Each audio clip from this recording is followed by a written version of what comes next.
First of all, ours is a federal structure. So, today's lecture is on center-state relationships in India. And let us understand how did we come up or end up to this notion of center-state structure. So, first of all, Indian federalism that we have to speak about. So, Indian federalism is not something that we've been adopted all of a sudden, but through constant assembly debates, and it was way before the Councils Act 1909 and 1935 also. We've had this federal system and 19 yeah, hello, Government of India Act 1935 have introduced this bicameral system, and the federal system, the provinces and the central administration have always been existing since 1858. So this has been developed or evolved, we can say, over a period with a strong center and not the rigid center, but strong center that we've been following up. So strong center with devolution of powers to the state through various lists like the state list or the concurrent list that we'll be discussing in the chapter itself. So now what happened? During British rule, the British administration or the British provinces were under crown rule, and there they had this establishment of centralized power structure. Whereas we have the princely states also. In princely states, the power was decentralized because they only had their saying on the internal matters, whereas the defense or external matters or the maintaining of military was solely dependent on the strong center, which is eventually was under British rule. So, but here, this has been an age-old phenomenon that India, we did not drop the constitution from above or something, but we rather took this concepts or salient features of our constitution in and around all over the world. So, and also 1935 Act, Government of India Act also plays a very crucial role because it helped India constitution mold most of its things taken from the 1935 Act also. Then what type of governments we have? Two systems. The union government, which is at the center with the parliament as a house with the Lok Sabha and Rajya Sabha, and the state assemblies. State assemblies, some states have legislative assemblies, some states have legislative councils also. So depending on the amendments the states have been made, the division was done accordingly. Now, constitution, what did the constitution do? As we have recognized this union government and recognized the state government, now how do we devolve the powers? Like, are states free to secede from the Indian Union, or are states free to have their own foreign policy, which could be counter to the central government? So, in order to stop all these things, the constitution have come up with the certain rules and regulation that has to be followed by both union and the states through certain articles. So first, the constitution divides all powers, legislative, executive, financial, between states and center. Then judicial power is not distributed as constitution has set up single integrated judicial system. Now the concept of federal court again has been taken from 1935 Act, Government of India 1935 Act. So just so that we've divided the legislative and executive, we did not go for this division of judiciary. So the judiciary stays single all over the India, where we give priority to independent judiciary, like political sovereignty with independent judiciary. Then power division. How did this power division happen? Of course, the factors has to play a role, which are historical, political, and economical, because any state that's been developing or evolving over a period has to consider the cultural notion or historical factors or the political factors or the folklores or even could be myths or the economic factors that must be considered in order to have this power division. So what happens here? What happened here was, see, the power division was influenced by the historical, political, and economical. So as we have studied in the previous chapter, so this partition of India then Telangana Armed Rebellion, rehabilitation of refugees, war with Pakistan, integration of princely state. These are all outcome of division of power through history, to taking into notion the history, taking into notion the polity and the economic factors. Now we have evolved and come up with a new notion of one state and one union. Okay, so India is a union. So India is a union of states, that we did not call it for a federation. Which country or which nation calls it as a federation of states? Any answers? You have to be very quick. Otherwise, I'll have to say the answer. So which nation calls for the federation of states? Unlike India, which goes for the union of states. Any answers?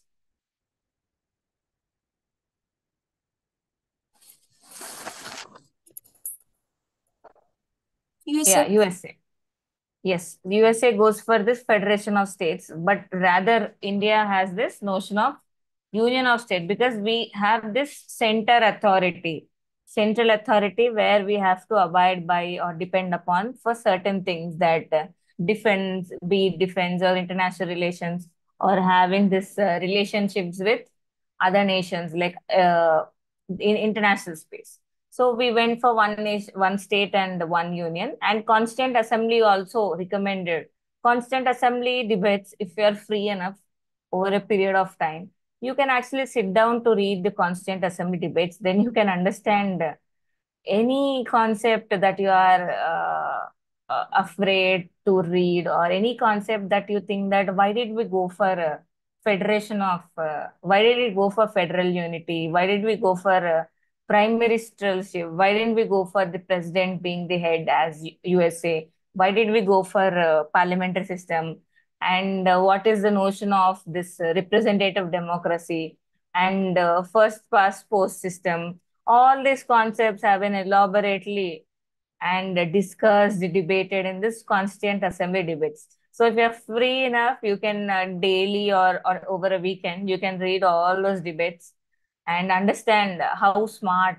the framers of the Constitution were. So this Constant Assembly debates recommended national unity and integrity, and central government power to give direction to the state regarding matters of socio-economic development, central government's ability to coordinate the activities of the state in various governmental functions, and possibility of union intervening matters where government would fail. So this Constant Assembly recommendations literally meant for the formation of this president rule, then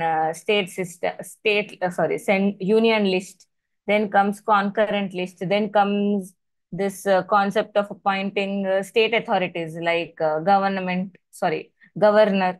So all these factors have been taken from the recommendations of Constant Assembly.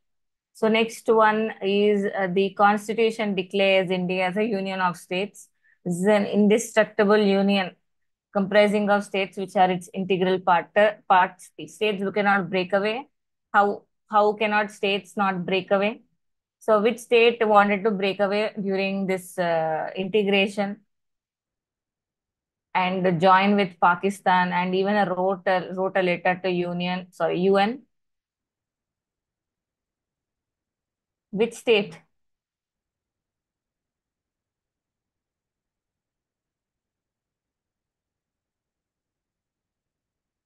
Okay, Hyderabad state. It wanted to break away from this union and want to be want to be joining with what do we call Pakistan. So this strong union makes sure that states cannot break away, and constitutional does not use the word federation, and Indian polity is based on federal principle, so that we have both the state and the center's cooperation.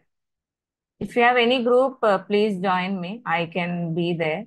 So yeah, now let us talk about division of power. So the division of power can be understood in union perspective and the state perspective. This can be understood in legislative, administrative, and the financial thing. Now, these are articles you have to remember. So these articles, if you remember, then you can understand how the laws were made, and what are the issues that currently would be going on in the nation. Or this is also very important for MCQ perspective, because center-state relationships is an favorite topic of the paper setter. So if you are perfect with this, then you are perfect with 20% of the Indian polity. Then legislative article 245 to 255. So this is mentioned in chapter 1 and part 9.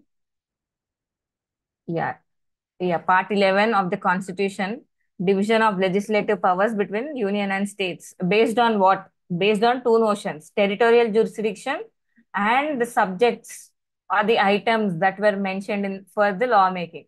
Now, legislative relationships are based on two factors that it is divided and the powers are divided. First is territorial jurisdiction, and the next one is union concrete or the residual list that the item they are choosing to make law on. So first one, three lists. You all know three lists, like, right? Union list, state list, and concurrent list. Now, what is union list, state list, and concurrent list will be reading.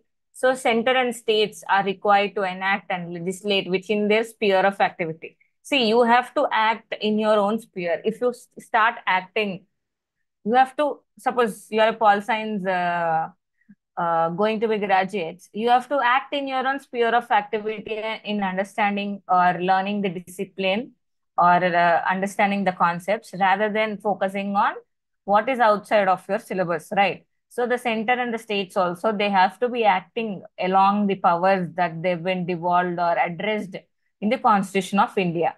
Now let us understand how are this power divided, and on what rules, or on what subjects that center has powers or the state has powers. So we'll understand this.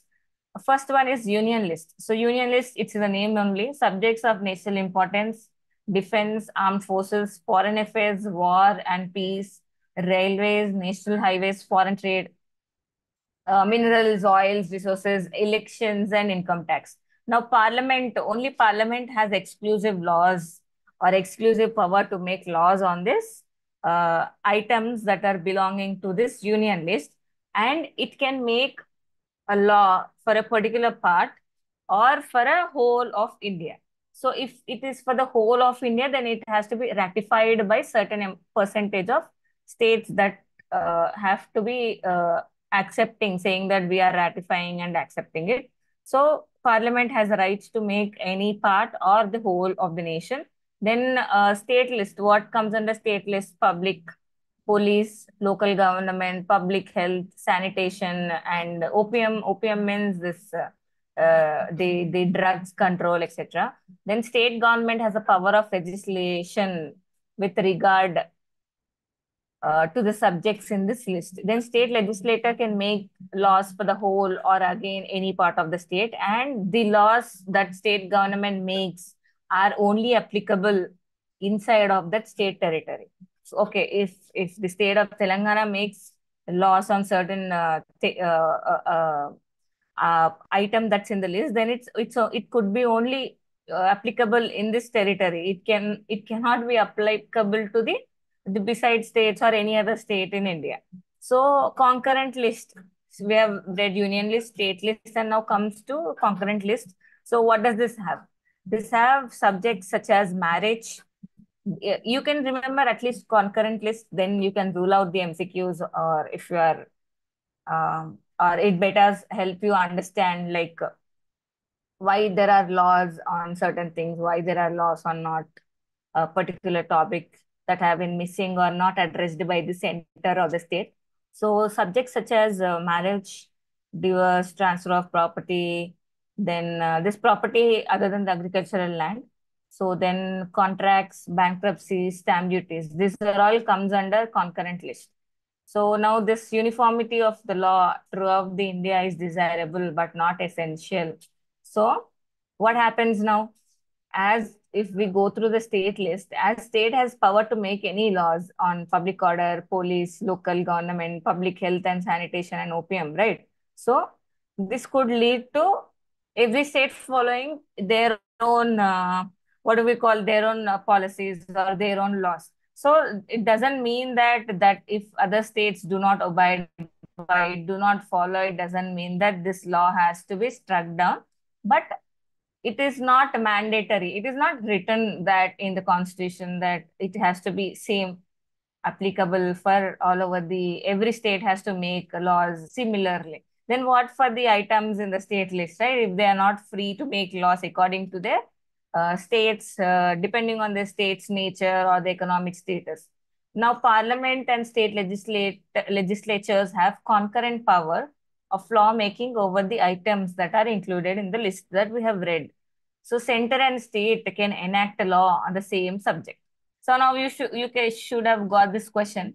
Now union list में parliament will make, then state list में state will make. Now concurrent list में uh, or suppose if union makes certain laws and the state also makes certain laws on the same topic. So now what happens? Now what happens? Which law should stay or which law should be followed?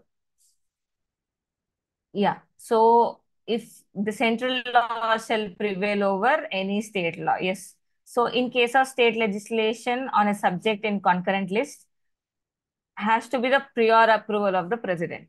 So if state law and central law are made on the same topic, then central law shall prevail. So now what happens? Suppose it's happening in the concurrent list, and before making the law, if the state government has gotten this approval from the president, okay, through the procedure like through by governor sending the bill for the assent, and it get the approval from the president, then state subject or state law which made it on the subject in the concurrent list by the state shall prevail. Now, what are these residuary powers? So, these residuary powers have also been existing since the British period. So, now what are these residuary powers? These are the powers related to cyber crime and cyber laws. So, what happens in residuary powers? Article 248 addresses that union government only has to make laws on such residual subjects. Now, Article 245 says what? Parliament can make laws for the whole or any part of the territory.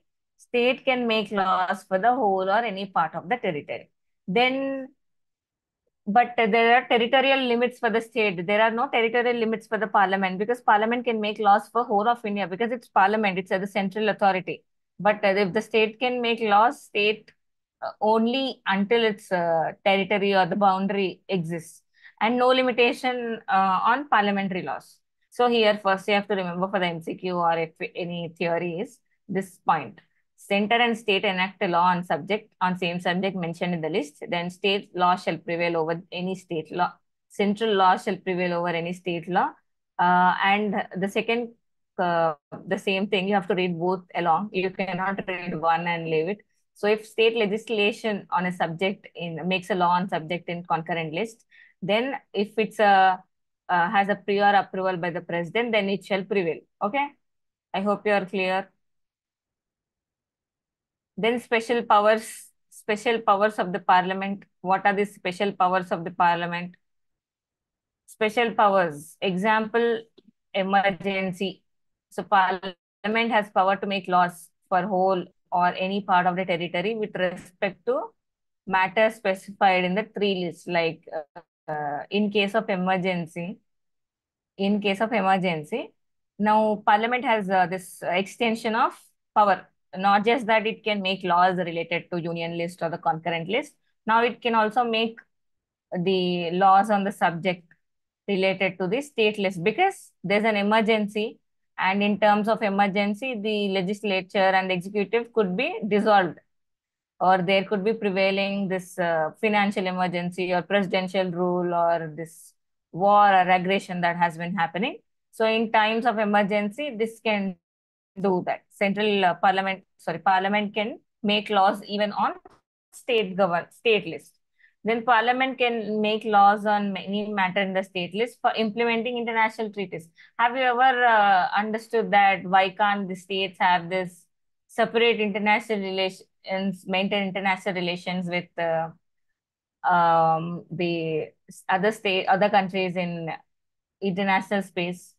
Now not recent, but this has been amended, or this has been used for by the Andhra Pradesh state. So what did it do?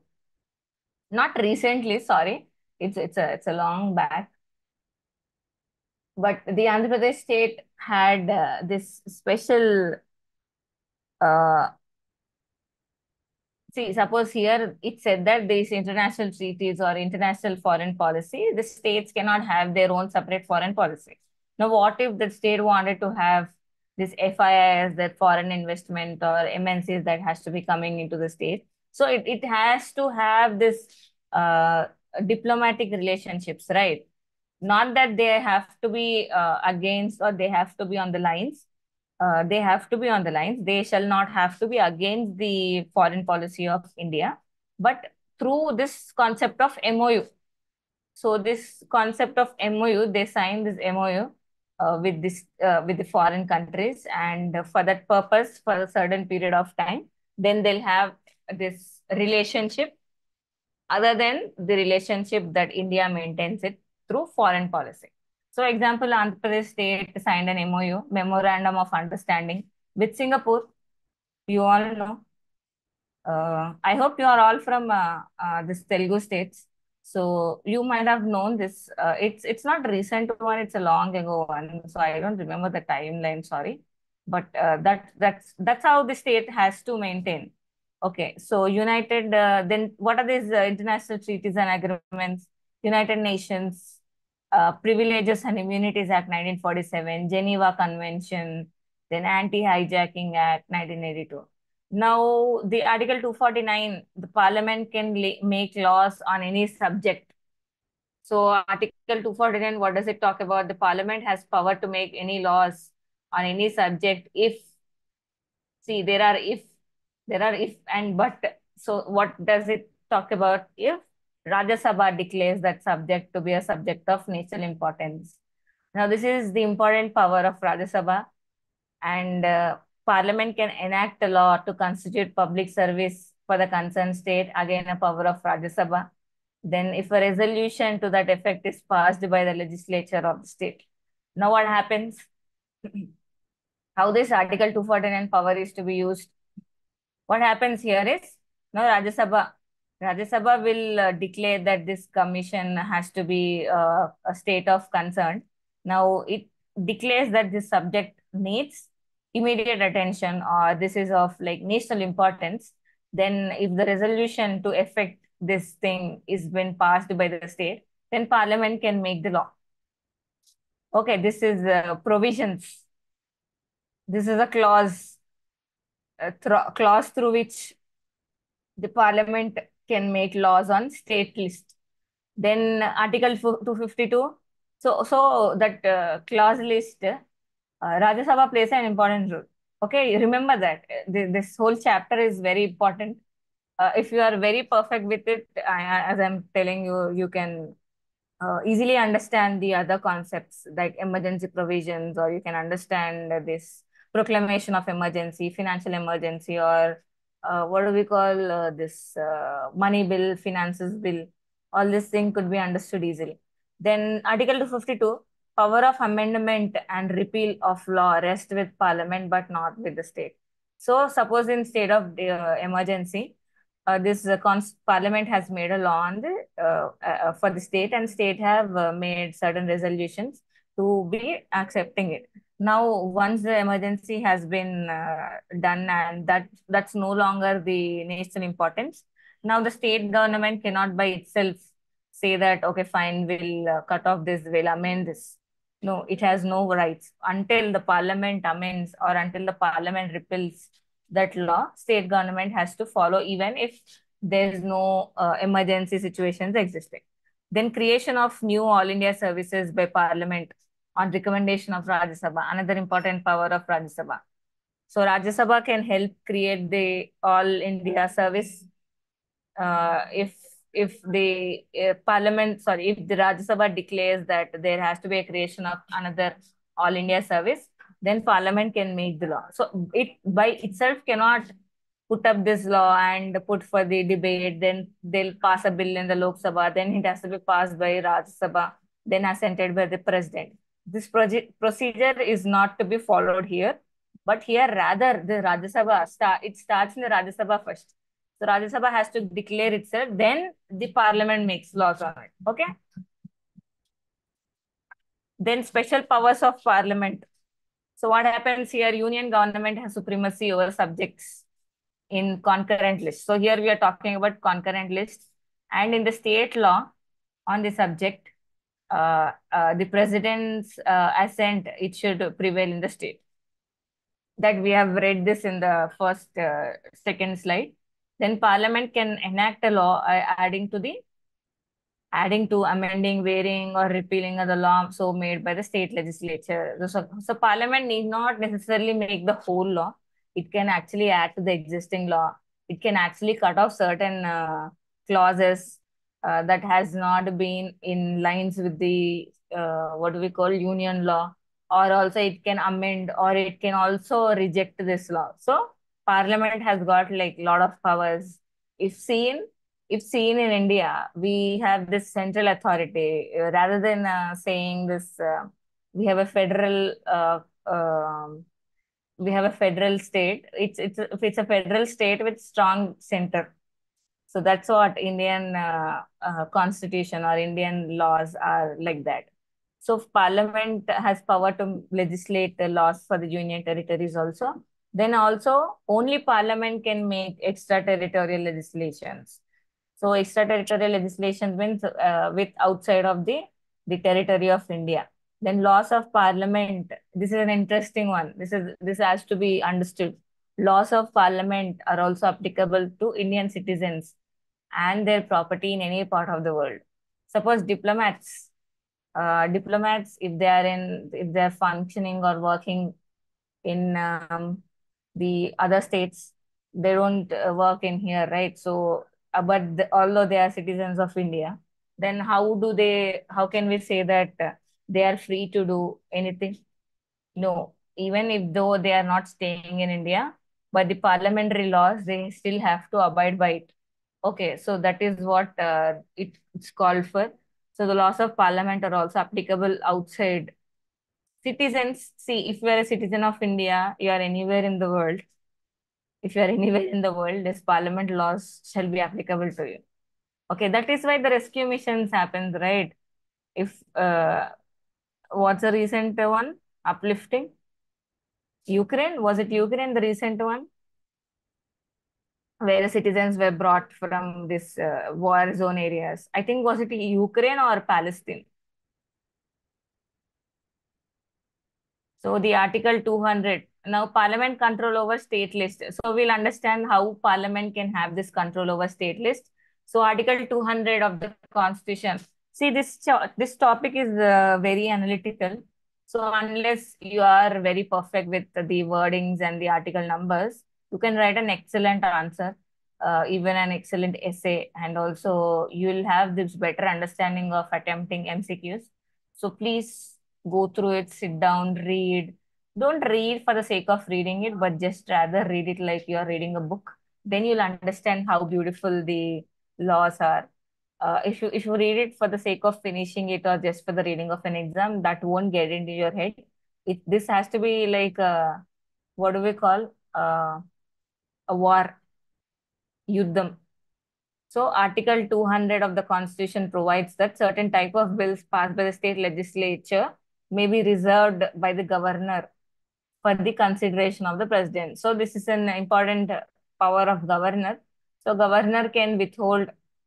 Okay, governor can put some bills for the recommendation of the president, which needs the assent of president. So governor can do that. And president, what happens? President can sign. President can veto it also. President cannot respond anything also. But the Article 200 provides governor this power. Now, bills on certain matters enumerated in the central list can be introduced in the state legislature only with prior sanction of president. We've been reading, now this is the third time that we have been reading. So hopefully you understood what happens. Then freedom of trade. So, so if the bill contains these items related to freedom of trade, commerce, then property, then essential commodities, then it has to be priorly sanctioned by the president. Now, president can direct the states to reserve money bills and other financial bills passed by the state legislature for consideration during the financial emergency. No, now what happens? Suppose there's a financial emergency and the states wanted to pass that bill, then states has no authority. Now president has this power because president has this superpower during the emergency times, right? And especially during financial emergency, he can cut off the salaries. So he can not sanction this money bills or finance bills. So president can direct the states to reserve this bill for the after the proclamation to be stopped. So president can ask states to stop amending or sending this money bills or the financial bills. Then administrative relations. So what are administrative? We have read legislative relations till now. Now the administrative relations. Now Article 256 to 263.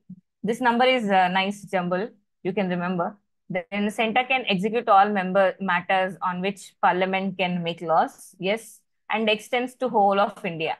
State can execute all matters enumerated in the state list, exercise within its territory. We have read it already. Then Article 256, this is an important article. So what happens here? State executive power has to be exercised in a way so as to ensure compliance with the laws made by the parliament.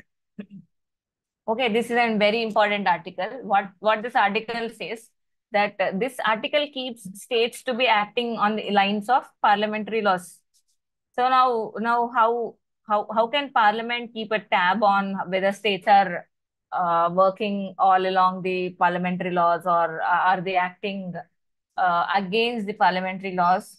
Through this Article 256, it keeps a tab on states by helping them understand that the laws that has to be made ensure that in compliance with the laws made by the Parliament. See, suppose if Parliament makes a laws on some international relations and it's our enemy state. Now states cannot come up and say that they are we want to have this friendly relationships with them. We have to have this MOU with them so that it will be useful for our state's development. No, that's not going to happen because we have a center. Center works. Center policy has to prevail, and what center thinks or what center says, then that only you as a being a citizen of India has to talk about it. So, or has to agree to it. Then Article 257 talks about executive power of the state shall be exercised not to impede or prejudice the exercise of union executive power of the state. Now here, Article 257 says that this executive power of the state shall always be under or on equal basis with the executive power of the parliament. It shall not overrule the executive power of the parliament. That's what this Article 257 talks about. Then extent of union executive power. So the union government can ask states to create and maintain communications in military and national importance. Now what, during what times this can be seen? During, suppose, I mean, now we will be about to be seeing this thing in function. Cyclones, monsoons. So now union executive can ask the states to create and maintain this communications for I mean, here this line is saying that union has this power. It can ask the states to establish these communication centers. Okay, because national importance or the national emergency is at stake. So states has to obey by it. Obey. It cannot say that we won't do, we can't do, we don't have funds, etc. But they have to obey by it. And national highways and waterways are the maintenance of the duty of the states. So, although national highways, these waterways have been constructed by the central governments, but their proper maintenance or surveillance has to be under the control of the states. Now, can give directions to the states for the protection of railways also. Railways is under central list, but still they can ask the states to look into it. Then the law, yeah. So it can help maintain, establish center interstate councils So it can ask creation for the interstate councils in order to this settle down the interstate river disputes. Okay, then control over states through all India services, and can deploy military and paramilitary in states even against the wishes of the government of that state. So this can be seen during, I think, Telangana agitation. If you have been here, then you might have seen this deployment of military and paramilitary forces in the state, although which are not totally against the wishes of the state, but the state government went for the extra forces to be deployed in the state in order to maintain the constitutionally functioning of the state. Then financial relations. So administrative is done, legislative is done. Now we're talking about financial relations. So now what happens in this financial relations? Union sources of revenue, exclusive power to levy taxes on the subjects in union list, such as what comes under this revenue levy taxes that can be taxed like income tax, customs, export duties, excise duties on tobacco and jute. Then state can get this source of revenue from land revenue, stamp duty, except on the documents, property documents. They then both parliament and state legislature can levy taxes on state subjects, and the parliament imposes, it's here only parliament imposes taxes on gift tax, wealth tax, and expenditure tax. So this is all like how financial relationships are divided. Then emergency provisions. During what happens during emergency provisions? So is it the center or the state that prevails? We will talking about. So Article 252, all powers are centralized in the union government. Then Article 356 is president rule. So what happens in president rule? Entire control of state administrative and machinery comes under union. Then president can assume all or any of the functions of the state government. And Article 360 is financial emergency. This can lead to reduction of salaries. This what are emergency provisions that we are talking about is during these emergency provisions, the state administration would be kept aside, would be nullified, or would be collapsed. Now, center administration only works. So, how it is done? Through rule of president. Okay. So, that means to say that although it's a federal, the parliament or the unitary, sorry, or the center has this extra territorial power or extra powers that can hold the state's administrative infrastructure. Okay. Then there are special provisions to some other states, mostly the northeast and the hilly states. And Article 370, we know, been revoked and made as what do we call UT, and to be kept under president. And centralizing features, like what makes Indian constitution a more inclined towards the central authority rather than the strong center rather than the federal uh, structure. Okay. So what happens here? India, this line has to be remembered. So indestructible union with destructible states. What does that statement mean? So that statement mean India is an indestructible union. This union has shall not be destroyed, but rather states could be destroyed at any point of time. How? How? Because parliament laws can make states, can make new states, can destroy old states. That's how the Chhattisgarh, Jharkhand, Telangana, these are all been formed. Okay, it destroyed the existing AP, then made Telangana. So it's a new state is born. From this, the state structure is not rigid, it's not fixed. So, but the union, as in the union, is fixed. So this statement has to be remembered forever. Then Article 324, what happens? It empowers the parliament to change names of the state, form new state. Then Article 356, it can impose emergency without the state's permission, and power becomes lawfully centralized. Then Article 257, what happens? Executive power of union shall extend to uh, giving such directions like to be abiding the parliamentary or the central rules. Then Rajya Sabha, another power of Rajya Sabha. In center state relationships, Rajya Sabha plays a very important role. So another power of Rajya Sabha is it can transfer any item in state list to the union list. Okay, now but the drawback happens what? See how the representation, the members in Rajya Sabha are represented, or based on what? How our Rajya Sabha members are represented or elected? Based on what notion?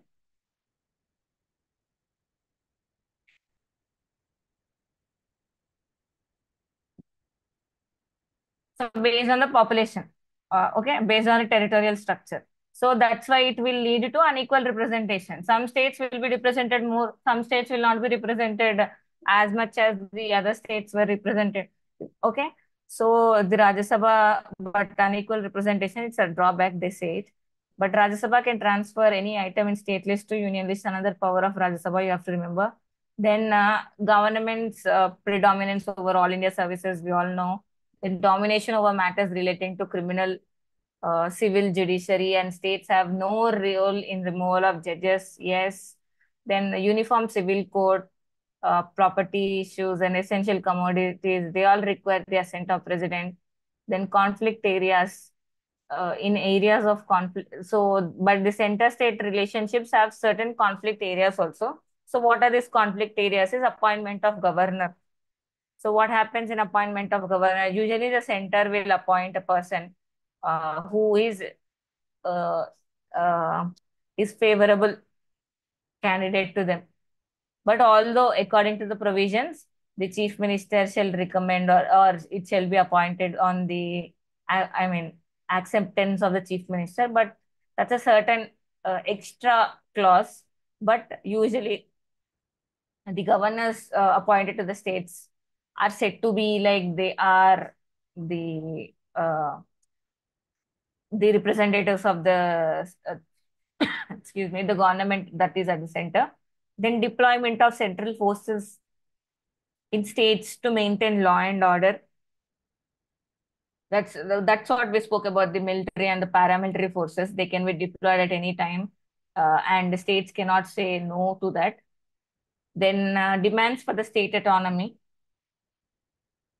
What happens here is assigning more powers to the state, and they wanted this financial autonomy and more administrative power to the states, and autonomy demands related to cultural and linguistic issues.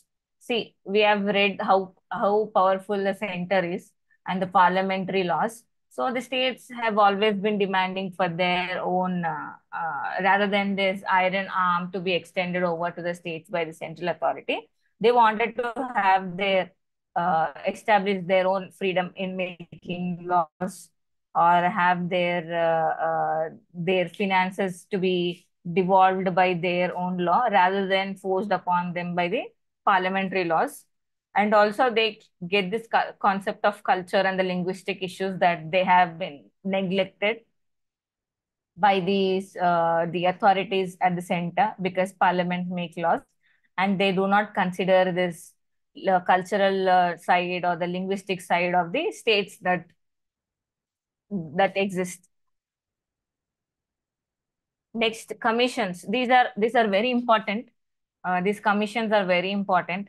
So now the some commissions will read that have been established or set up to look into the center-state relationships. So what are these commissions? Administrative Reforms Commission 1966, ARC Commission headed by Morarji Desai. So this commission recommended setting up of interstate council so that it can it can settle disputes between the states. Okay, it said that the parliament is unable to look into the issues, and with interstate disputes arising, especially due to water sharing. So this recommended for the establishment of interstate council, where this committee shall be looking into the issues. Then appointment of persons with non-partisan attitude as governor. So they recommended for it, and devolution of maximum power to the state. So even ARC recommended this administrative powers shall be given maximum in the hands of the state rather than to be under the control of center. Then transferring more financial resources to the state. They also called for the states shall have this financial autonomy more. Then next committee is Rajamannar Committee, 1969, headed by Rajamannar. Now what happens here? Use of Article 356 only in rare cases of complete breakdown of law and order. So this Rajamanar committee have studied into this the center using this weapon of Article 356 because which could be used for this dissolution of the cabinet or the dissolution of the how the government that has been existing in the state. So this has been misused. Okay, this has been misused by this center. So this committee called for this Article 356 shall be used only in rare cases, but did not. But what could be considered as rare cases? We don't know. State center can think that anything could be considered as a rare cases if they think if things are not going as per they wanted it to be, right? So then vesting of residuary power of taxation with the state. Again, it called for the financial devolution to the state. Financial autonomy shall be given to the state. Then next one is Anandpur Sahib Resolution 1973, Akalidal. This question is a very favorite question of all the paper sitters. I have seen this question in all UPSC, in master's exam, in UG exam, in UGC net. So this Anandpur Sahib Resolution 1973 by Akali Dal Party. So this also called for the resolutions shall be on the given to the state, more authority shall be given to the state. Then West Bengal Memorandum of 1977. So what did they call for? The communist government in Bengal submitted to central government a memorandum with radical demands. What are those radical demands? They called for repeal of Article 356, 357, and 360 so that states, what do we call? States whip. Okay, whip, not the whip that is in parliament, that a whip of the party, but rather than a power like what do we call? Iron hand. Okay, iron hand is fine. Yeah, this iron hand, which is used by the parliament as its Brahmastra. Fine. Now this is fine. So this shall be repealed. So indeed, it's a radical demand for the West Bengal government to ask for the repeal of 356, 357, and 360. Then they called for equal powers for Rajya Sabha and Lok Sabha in making the center power relationships, because we have read that how powerful the Rajya Sabha could be in center state relationships, making all India service, then then addressing any issue from state list to the union list. So they wanted this both Rajya Sabha and Lok Sabha shall be having this equal power. Then another most important commission is Sarkaria Commission. So 1983 by Sarkaria, R.S. Sarkaria.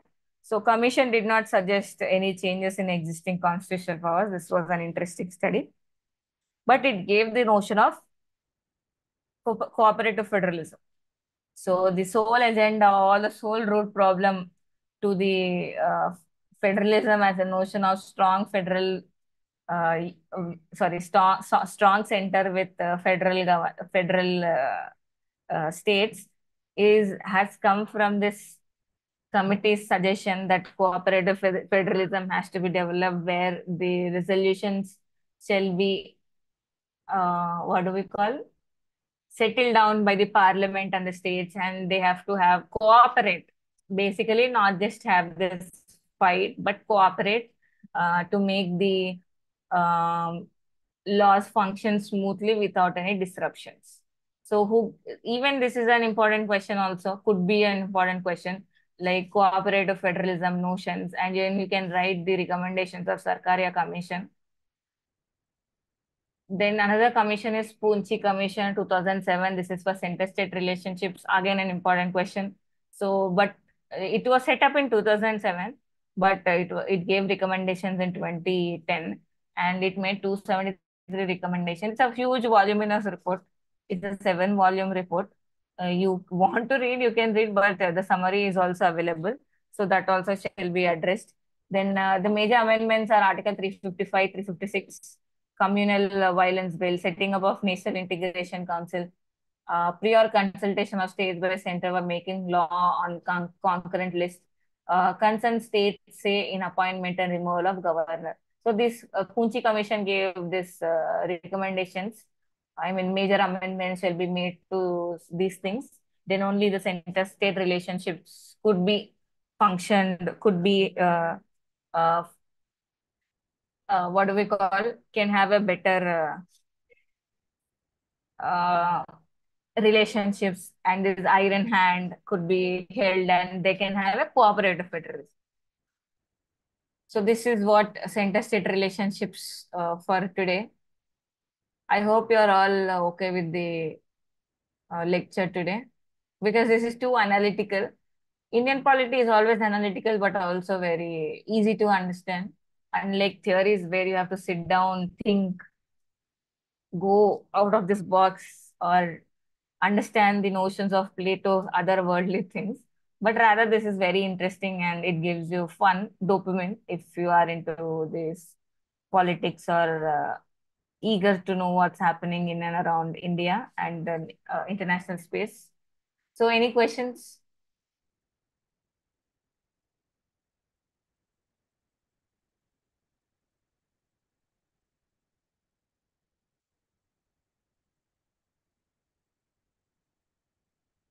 What is yesterday's hegemony that we were talking about? We did not. Sorry, I have this bad memory.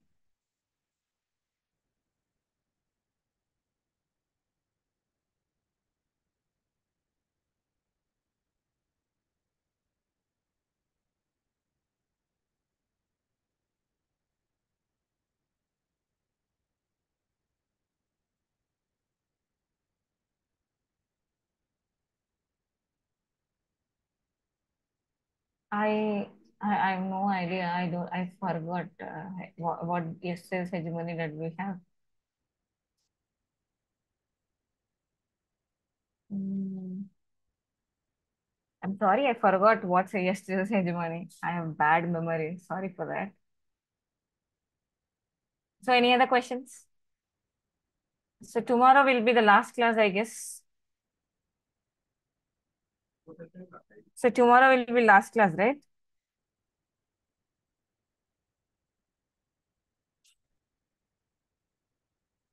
Any questions?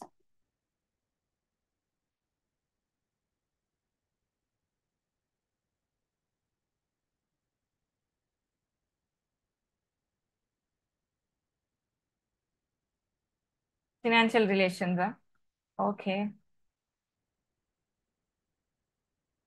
Oh, tax revenue distribution is a whole new concept. We have to talk about this money bill.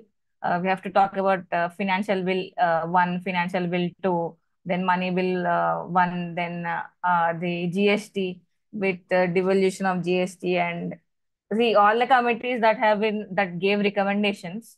The Poonchi committee or commission or Sarkaria commission or the before commissions that said that this financial resolution shall be devolved to the states. All those committees, they said the financial division shall be made, but with GST coming into the picture, those committees' recommendations, we have to sit down side by side and read. So the financial devolution, but vaguely, if I can say, because GST takes another hell to understand. So here we'll go to finance. Yes. So what happens here is it discloses that exclusive power to levy taxes. So state has this land revenue stamp duty. This state can exhibit it, like state gets its source. You should understand that where the state gets its source of revenue, right? So state gets its source of revenue from land and stamp, but the union gets its revenue from the union list where income taxes, then custom duties, export duties, excise duties. But with GSTs, this also, the excise duties and the custom duties have clubbed and divided. The funds or what all gets to the states have been sent to the GST. Then GST committee will devolve these funds. But there has been a case going on ever since the GST was made. So what was that was the fund devolution to the states was very delayed. It's like people not paying you money. They'll take money from you saying that we'll give you on time, right? So they won't pay you back. So but you have to keep on asking because it's after all your money and you need it for the further development of yourself.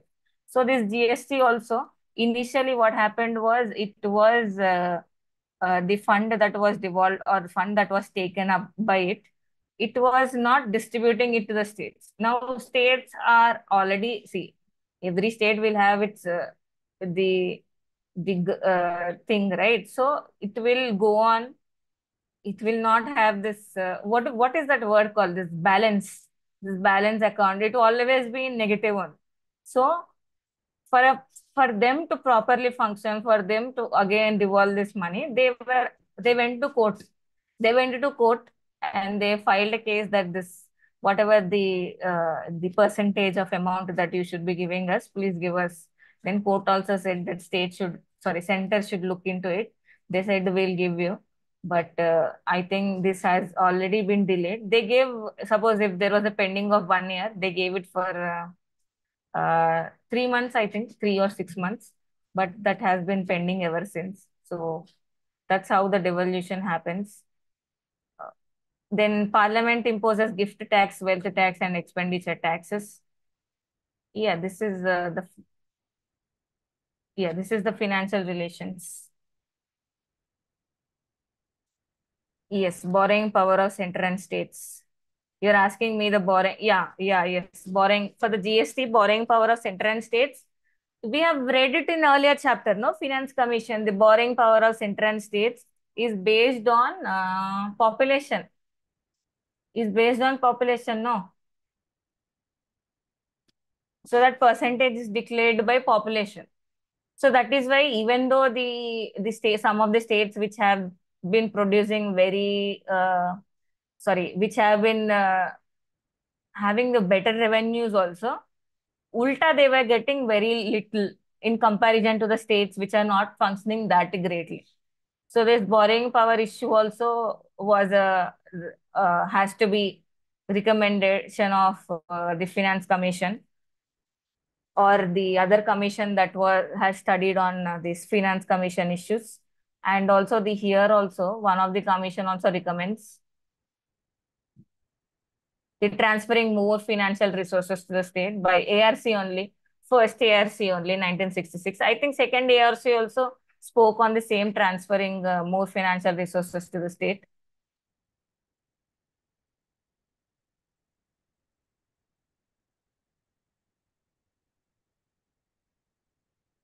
Okay, you want PDFs, huh? What is Consolidated Fund of India? Okay, Consolidated Fund of India. This fund has to be maintained with the president. Okay. So here president only has a say. This Consolidated Fund of India, president